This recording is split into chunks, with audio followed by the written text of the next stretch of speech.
নমস্কার, স্কিল বাংলা চ্যানেলে আপনাদের সকলকে স্বাগত জানাই। আপনারা অনেকেই হয়তো দেখে নিয়েছেন যে ভারতবর্ষ অগ্নি 6 এর জন্য সম্পূর্ণভাবে তৈরি, এটা ডিআরডিওর তরফ থেকে জানিয়ে দেওয়া হয়েছে।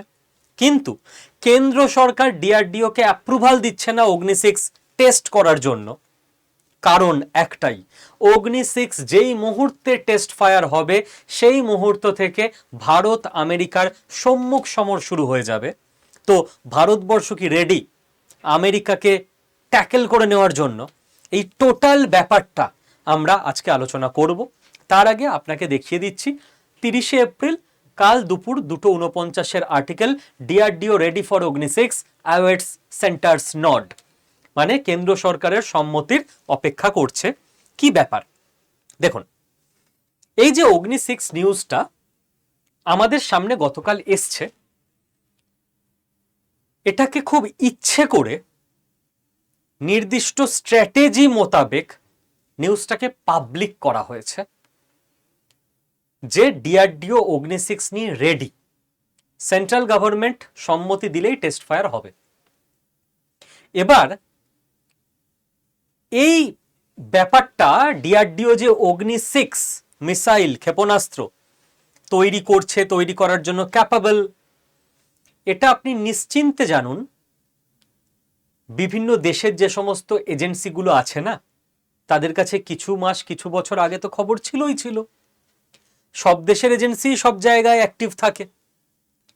হ্যাঁ, তবুও ডিআরডিও এবং ভারত সরকার এটাকে চেপে রেখেছিল যতটা সম্ভব সিক্রেসি মেনটেন করা যায়। 100% সিক্রেসি মেনটেন সম্ভব নয়, বাট চেষ্টা তো করতে হবে আপনাকে। এমন তো বললে চলবে না যে বিদেশের এজেন্সি তো জেনেই যাবে সবকিছু, তাহলে আর সিক্রেট রেখে কি হবে। হতে পারে যে আমরা যদি চেষ্টা করি বাইরের এজেন্সিগুলোকে ফাঁকি দিয়ে আমরা 100% সিক্রেসিতেই কোনো একটা প্রজেক্ট নামিয়ে দিলাম। ভারত তো করেছে এর আগেও এরকম অনেক কিছু। সেই একই সিস্টেমে সিক্রেসি মেনটেনের চেষ্টায় 100% সফল হয়েছে কিনা জানি না, চেষ্টায় অগ্নি 6 এর নিউজকে এতদিন সামনে আসতে দেওয়া হয়নি। কেন স্যার? এত সিক্রেসি মেনটেনের দরকারটা কি? এবার আপনার মাথায় নিশ্চয়ই এটা আসছে প্রশ্ন। দরকারটা হচ্ছে, কয়েকদিন আগে একটা নিউজ দেখেছিলেন যে চীনের যে সিক্রেট সার্ভিস এজেন্সি, তারা আমেরিকার 20 জন সায়েন্টিস্টকে গোপনে হত্যা করে দিয়েছে। আমেরিকার 20 জন সায়েন্টিস্টকে। চীন, আমেরিকা চায়নার এই লেভেলের ভেতরে ভেতরে যুদ্ধ চলছে।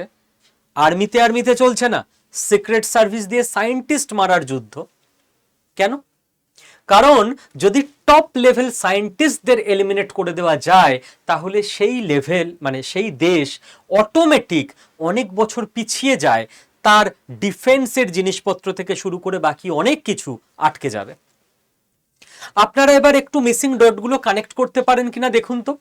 ইসরায়েল কেন ইরানের টপ নিউক্লিয়ার সায়েন্টিস্টদের এলিমিনেট করে দিয়েছিল আগে? সেই একই লজিক। ভারতবর্ষেও কিন্তু বহু সায়েন্টিস্টের আননোন বিভিন্ন কারণে রহস্যময় ডেথ বা মৃত্যু হয়েছে, আমরাও এড়াতে পারিনি।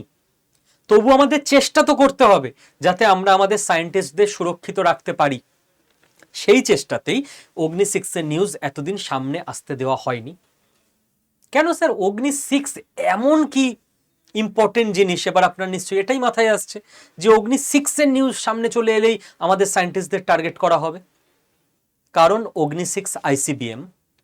স্যার, আইসিবিএম কি জিনিস? Intercontinental ballistic missile. মানে মানে একটা মহাদেশ থেকে এই মিসাইল ছাড়লে অন্য মহাদেশ অবধি এই মিসাইল চলে যেতে পারে। স্যার, সেটা তো অগ্নি 5 এর সময় বলা হয়েছিল। অগ্নি 5 এর ব্যাপারে পৃথিবী মনে করে যে ওটা আইসিবিএম। ভারত সরকার আজ অবধি কোথাও অফিসিয়ালি বলেনি যে আমাদের অগ্নি 5 আইসিবিএম। দেখুন, এই ব্যাপারটা আপনাকে বুঝিয়ে দিই। এই মুহূর্তে সব থেকে দূর পাল্লার ক্ষেপণাস্ত্র আছে রাশিয়ার কাছে, 18,000 কিলোমিটার এ যেতে পারে। তারপর আমেরিকা এবং চীন দুজনের কাছেই আছে 14,000 কিলোমিটারের। নর্থ কোরিয়া, রাইট, এর কাছেও আছে, প্রায় 14,000 কিলোমিটার পর্যন্ত চলে যেতে পারে। ভারতের কাছে পৃথিবী মনে করে ভারতের যে অগ্নি 5 সেটা 8,000 9,000 কিলোমিটার পর্যন্ত চলে যেতে পারে। ভারত কোনোদিন স্বীকার করেনি, বলেছে না না আমরা পারি না, আমাদেরটা ওই 5-6 হাজার কিলোমিটার মতো যায়। এটা ভারতের বক্তব্য। কারণ কারণ ভারতের কাছে অগ্নি 5 যে আছে, পৃথিবীর প্রত্যেকটা দেশ দেখে যে ভারতের কোনো প্রান্ত থেকে লঞ্চ করলে এ হাইয়েস্ট কত দূর অব্দি যেতে পারে, কোন কোন দেশ ভারতের অগ্নি 5 এর আওতায় চলে আসছে, যে ভারত থেকে লঞ্চ হলে ওই দেশ অব্দি চলে যেতে পারে। সেই জন্য ভারত খুব স্ট্র্যাটেজিক্যালি অগ্নি 5 এর যে লিমিট সেটাকে কমিয়ে বলেছে। বাট তো ভারত কোনোদিন স্বীকার করেনি আমাদের কাছে আইসিবিএম আছে। কারণ জেনে রাখুন, যেই দেশ আইসিবিএম তৈরি করেছে, ইন্টারকন্টিনেন্টাল ব্যালিস্টিক মিসাইল, এবং আমেরিকা দেখেছে যে আমরা ওই দেশের আওতায় চলে এসেছি, রেঞ্জে তো চলে এসেছি, আমেরিকা সেই দেশেই অ্যাটাক করেছে, তাদেরই সায়েন্টিস্টদের হত্যা করিয়েছে, তাদের দেশের ওপর স্যাংশন লাগিয়েছে, তাদের দেশের ওপর সম্মুখ সমরে অ্যাটাক করেছে। আমেরিকার এজেন্সিগুলো অল টাইম চোখ রাখে যে কোন দেশের র্যাডারের মধ্যে আমেরিকা পড়ে যাচ্ছে এবার। এটা হচ্ছে সব থেকে বড় গন্ডগোলের জায়গা। অগ্নি 6 যেটা তৈরি হচ্ছে, এটাকে আর চাইলেও লুকোচুরির জায়গা নেই। এটার রেঞ্জ হতে চলেছে 10,000 থেকে 12,000 kilometre. DRDO ready, central government yes বলবে, ডিআরডিও দেখিয়ে দেবে নিজের ক্ষমতা। 10,000 থেকে 12,000 কিলোমিটার মানে কি? গোটা রাশিয়া এর মধ্যে আসে, গোটা চীন এর মধ্যে আসে। যেখানে আমাদের মিসাইল ফেলার দরকার ও তো ব্রহ্মসেই কাজ চলে যায়, ওটা বাদ দিন। গোটা ইউরোপ এর মধ্যে আসে, গোটা আফ্রিকা এর মধ্যে আসে, আলাস্কা আমেরিকার ওপর দিকটা এর মধ্যে চলে আসে। 10,000 যদি আমি ধরি আর 12,000 কিলোমিটার যদি ধরি, অগ্নি 6 এর হাইয়েস্ট যেটা রেঞ্জ, আমেরিকার প্রচুর জায়গার মধ্যে চলে আসে। তখন আমেরিকা প্যানিক করে যাবে যেই মুহূর্তে অগ্নি 6 এর অফিসিয়াল লঞ্চ হবে, যে এবার ভারতবর্ষ চাইলে ভারতে বসে বসে আমেরিকায় হিট করতে পারে। এই জন্য অগ্নি 6 কখন লঞ্চ হবে, কখন অফিসিয়াল অ্যানাউন্স হবে, তার জন্য অনেক কিছু প্লাস মাইনাস ক্যালকুলেট করতে হচ্ছে আমাদেরকে। বোঝা গেল? এবং ইম্পর্টেন্স দেখুন এর। আপনি বলবেন স্যার, মানে যাদের কাছে নিউক্লিয়ার উইপন আছে তারা তো নিজেদের মনে করতে পারে যে আমরা অপ্রতিরোধ, আমাদের আর কেউ অ্যাটাক করবে না। নাম্বার 1, নিউক্লিয়ার ওয়ারহেড আপনার কাছে আছে, আপনি ওটাকে গিয়ে কি হাতে করে ছুঁড়ে ছুঁড়ে ফেলবেন? ওটাকে এখান থেকে যেখানে চাইছি সেখানে ছুঁড়ে মারার জন্য তো একটা মিসাইল লাগবে।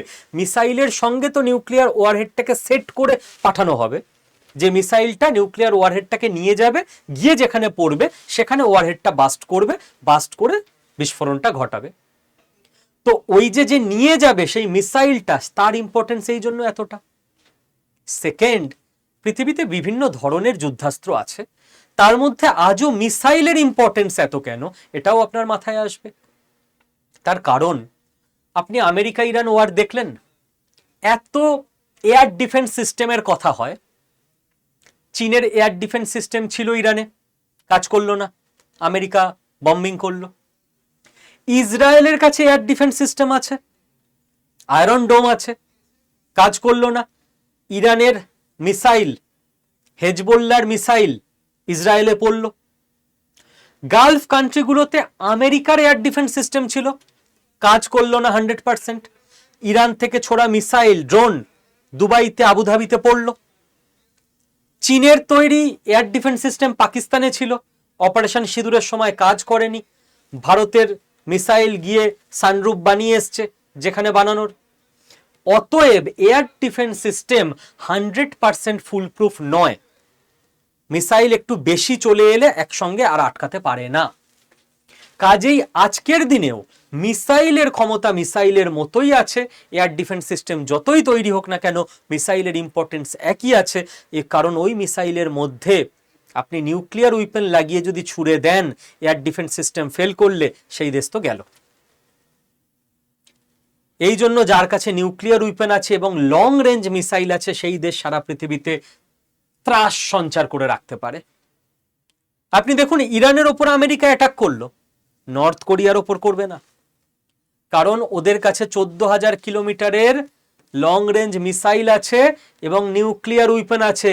কিম জং উনের মাথার যদি তার কেটে যায়, ও নিউক্লিয়ার ওয়ারহেড লাগিয়ে আমেরিকায় ছুড়ে দেবে, আর আমেরিকার এয়ার ডিফেন্স সিস্টেম যদি ফেল করে যায় আমেরিকা গেল। এবার বুঝতে পারছেন নিউক্লিয়ার উইপেনের সঙ্গে যদি কারোর কাছে লং রেঞ্জ মিসাইল থাকে সে কেন ঘাতক হয়ে ওঠে আলটিমেট, এবং তাকে কেন সারা পৃথিবী সমঝে চলে। তো ভারতবর্ষ খুব ক্লিয়ার ভাবে জানে বলেই না এটাকে তৈরি করেছে। না হলে তো ভারতবর্ষ ডিআরডিওকে বলেই দিত যে ভাই আর তৈরি করতে হবে না, অগ্নি 5 অব্দি ঠিক আছে। ডিআরডিওকে তো বলে দিয়েছে ভাই অগ্নি 6 বানাও, কারণ ভারতবর্ষ এবার সেই জায়গাটায় আসতে চায় যে পৃথিবীর কোনো কোণা আর সেফ না যদি তুমি ভারতবর্ষের দিকে চোখ তুলে তাকানোর চেষ্টা করো নেগেটিভ ওয়েতে। যে কোণায় লুকিয়ে থাকবে ওখানে গিয়ে হিট করে আসার ক্ষমতা আমাদের কাছে আছে, এবং তার জন্য তোমার দেশের পাশে সমুদ্রে আমাকে সাবমেরিনও পাঠাতে হবে না, আমার দেশে বসে বসে আমি হিট করতে পারবো। বাট ভারতবর্ষ অপেক্ষা করছে এখন রাইট টাইমের জন্য। ভারতবর্ষ সব দিক ক্যালকুলেট করে নিতে চাইছে যে যেদিন এটা লঞ্চ হবে, টেস্ট ফায়ার হবে, সেদিন আমেরিকা কিভাবে রিয়াক্ট করবে, কি কি স্যাংশন আমাদের উপর আসতে পারে, আমরা সেটাকে কিভাবে হ্যান্ডেল করব, এই পুরো ব্যাক এন্ড প্রিপারেশন সামলে নিয়ে তৈরি থাকুন। নেক্সট কয়েকদিনের মধ্যে যেদিন ভারতবর্ষের প্রধানমন্ত্রীর থেকে টুইট হয়ে যাবে হিস্ট্রি মেড, অগ্নি 6 অফিসিয়ালি লঞ্চড, সারা পৃথিবীর চোখ সেদিন কেবল এবং কেবল ভারতবর্ষের দিকে থাকবে। তো সেই দিনটা কত তাড়াতাড়ি আসে, কয়েক সপ্তাহ কয়েক মাসের মধ্যে তো আসবেই আসবে, এবং তার আফটার শক কিভাবে ডক্টর জয়শঙ্করের টিম সামলায় সেটা একটা দেখার মতো কেস স্টাডি হবে। এই অবধি ক্লিয়ার? এই অবধি যদি ক্লিয়ার হয়ে থাকে তাহলে আমি আর 2-3টে পয়েন্ট আপনাদেরকে বলতে চাইব। নাম্বার 1, যেই মুহূর্তে অগ্নি 6 আমাদের হাতে চলে আসবে না, ইন্ডিয়ার কাছে আলাদা লেভেলের জিওপলিটিক্যাল অ্যাডভান্টেজ চলে আসবে যে কোনো জায়গায় নেগোসিয়েট করার জন্য। কারণ আপনি ভাবুন যখন ইন্ডিয়ার টিম কোনো জায়গায় নেগোসিয়েট করতে বসবে, অলিখিতভাবে উল্টো দিকের লোকগুলোর মাথায় থাকবে ভাই অগ্নি 6 আছে এদের কাছে, ভুল করেও যদি ভুলচুক কিছু করে ফেলি, টেরোরিজম নিয়ে হয়তো কোনো দেশের সঙ্গে ইন্ডিয়ার কথাবার্তা হচ্ছে, ওর মাথায় থাকবে ভাই অগ্নি 6 ওয়ালা কান্ট্রি, শেষ করে দিতে পারে। তো প্রচন্ড দরকারি সময়, দরকারি জিনিসটা ভারতবর্ষের হাতে আসছে। এবং আমি আপনাদের একটা কথা বলবো, এই যে অগ্নি সিরিজের সমস্ত মিসাইল কার স্বপ্ন, কার বানানো? অনেক বিজ্ঞানী অবদানের মধ্যে আছে, কিন্তু মূল পথিকৃৎকে ডক্টর এপিজে আব্দুল কালাম, অবশ্যই তার গুরু সতীশ ধাওয়ান, ডক্টর বিক্রম সারাভাই, সকলের একটু একটু একটু একটু করে যে পথ গড়া, সেই পথেই ডক্টর এপিজে আব্দুল কালাম এগিয়েছিলেন। কিন্তু সামনে থেকে লিড করে পুরো জিনিসটাকে বাস্তবায়িত করা, সেটা যে করেছেন ডক্টর এপিজে আব্দুল কালাম, ভিডিওটাকে পজ করে তাকে একবার প্রণাম জানাবেন না আপনারা? যে প্রণাম ডক্টর এপিজে আব্দুল কালাম, ভারতবর্ষের 140 কোটি মানুষ আমরা প্রত্যেকে আপনাকে প্রণাম জানাই। নেক্সট, সেকেন্ড, আমার যেটা দাবি থাকবে আপনাদের সকলকে সঙ্গে নিয়ে, আমি একা দাবি করলে তো হবে না, সেন্ট্রাল গভর্নমেন্টের কাছে অল টাইম যে যেখানে যখন সুযোগ পাবেন দাবি জানাতে হবে। আচ্ছা, দাবি জানানো মানে কিন্তু আন্দোলন করা, ভাঙচুর করা ওরকম না।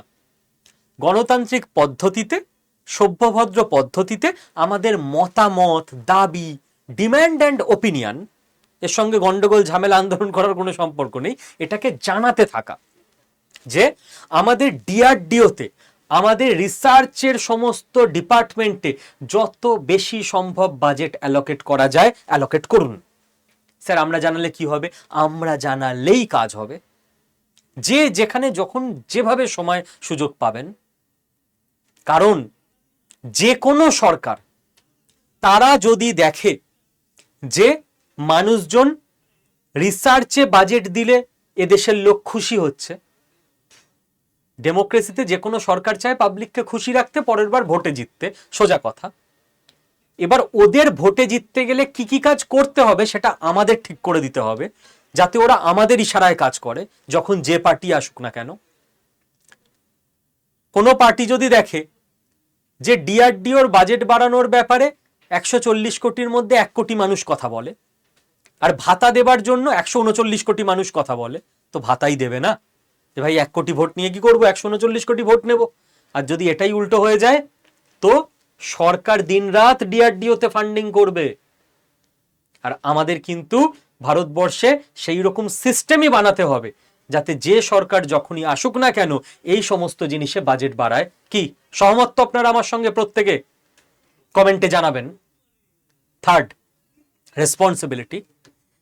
সরকারের ওপর চাপ বাড়ানো, ডিম্যান্ড তৈরি করা যেরকম আমাদের কাজ, আমাদের নিজেদের প্রত্যেককেও কিন্তু রেসপন্সিবিলিটি নিতে হবে লং টার্মে এই দেশকে ঠিক পথে নিয়ে যাওয়ার জন্য। যারা যারা টিচার আছেন, বিজ্ঞানের শিক্ষক, অন্য কোনো সাবজেক্টের শিক্ষক, কেউ টিউটার, টিউশন পড়ান, কোচিং পড়ান, কলেজে পড়ান, স্কুলে পড়ান, প্রফেশন তো টাকার জন্য আমরা প্রত্যেকে কাজ করি।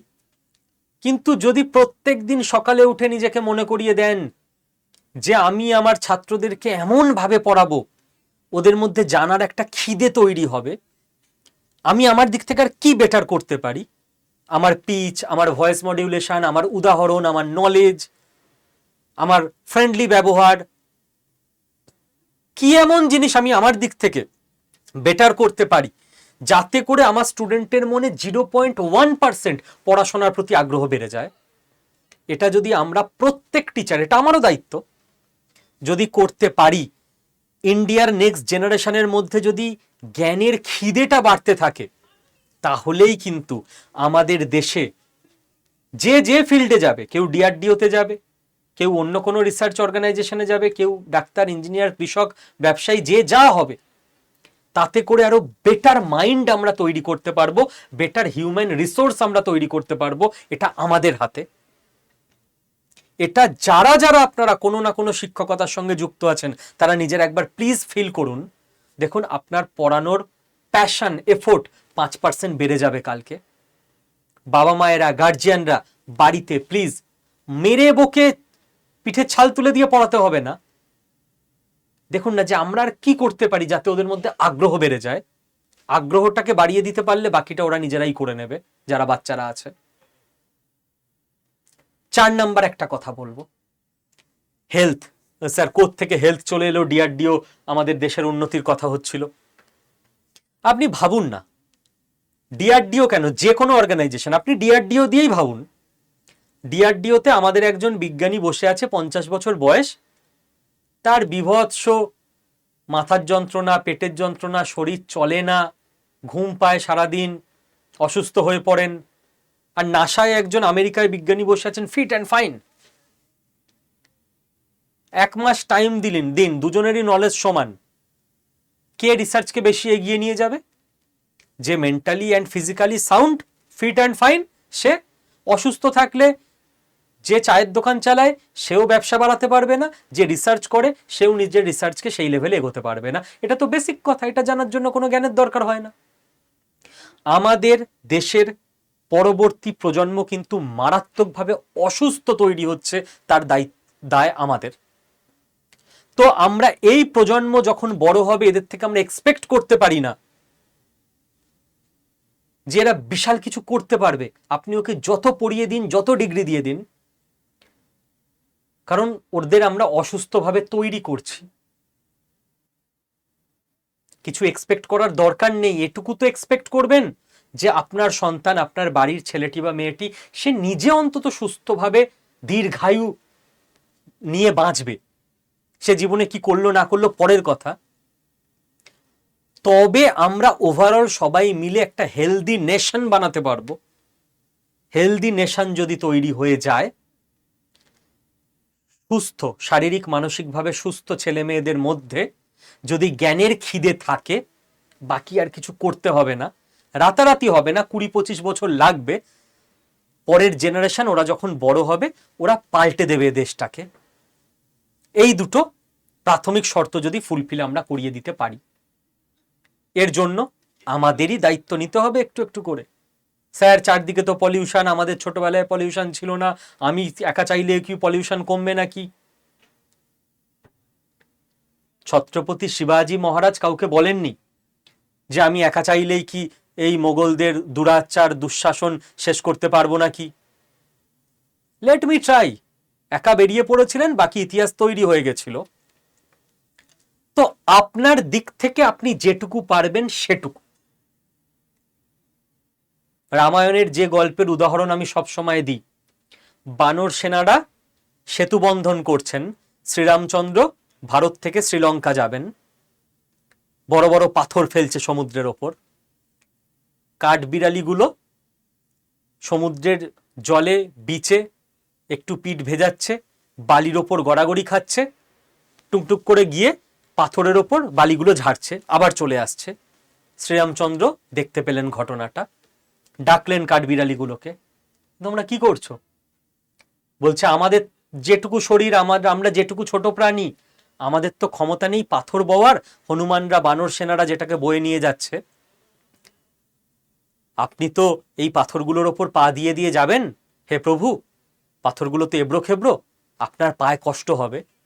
তো আমরা সবাই মিলে চেষ্টা করছি একটু একটু করে আমাদের পিঠে যেটুকু বালি হয় সেটুকু বালি নিয়ে গিয়ে পাথরগুলোর ওপর দিয়ে পাথরগুলোকে একটু সমান করতে, পাথরের ওপরে একটা বালির স্তর ফেলে নরম করতে, যাতে আপনার যেতে কষ্ট হবে না। শ্রীরামচন্দ্র ওদের কথা শুনে ওদের পিঠে তখন হাত বুলিয়ে দেয়, এবং মানে মিথ গল্প আছে পুরাণের, কাঠবিড়ালির পিঠে ওরকম 3টে দাগ হয়ে যায় আঙুলের। তো কাঠবিড়ালির মতো চেষ্টা করতে হবে আমাদের। আমি পাথর তুলতে পারবো না, আমি যেটুকু পারি আমি সেটুকু করব। আমরা যারা স্কিল বাংলা পরিবারের সদস্য, আমরা একটা এখানে এখনই কমেন্টে সবাই মিলে প্রতিজ্ঞা নিতে পারি যে আমাদের প্রত্যেকের বাড়িতে যে তেলটা ইউজ হয় 20% আমরা আজ 1 মে থেকে কমিয়ে দেব। স্যার ছেলে মেয়ে স্যার বাইরে ফাস্টফুড খায়, কাঠবিড়ালির ভূমিকা, একটু একটু করে সব বদলাবে, সব একসঙ্গে বদলাবে না। যার বাড়িতে মাসে 5 লিটার তেল আসে এ মাসে 4 লিটার আসবে, যার বাড়িতে 3 লিটার আসে এ মাসে 2.5 লিটারে কাজ চালাতে হবে। 20% কমাতে পারবো। যদি কমিয়ে দিতে পারি তাহলে আমাদের প্রত্যেকের হেলথ বেটার থাকবে, বেটারমেন্টের দিকে একটা স্টেপ আমরা নিতে পারবো। হেলথ যদি বেটার থাকে, ফিজিক্যালি মেন্টালি যদি আমরা ঠিক থাকি, জ্ঞানের খিদে যদি আমাদের ঠিকঠাক থাকে আমাদের বাচ্চাদের মধ্যে, আমরা যদি আমাদের সরকার বা সিস্টেমের ওপর ডিম্যান্ড ক্রিয়েট করতে পারি প্রেসার দিয়ে, যে রিসার্চে ইউনিভার্সিটি কলেজ ডিআরডিও এই সমস্ত জায়গায় বেশি বেশি করে টাকা বরাদ্দ করুন, ইনফ্রাস্ট্রাকচার ইকোসিস্টেম তৈরি করুন, তাহলে আজ থেকে 20 থেকে 25 বছর পর দেশ হিসেবে আমরা কি অনেকটা এগোতে পারবো না? আপনাদের থেকে শোনার অপেক্ষায় রইলাম। ভালো থাকবেন প্রত্যেকে। জয় হিন্দ।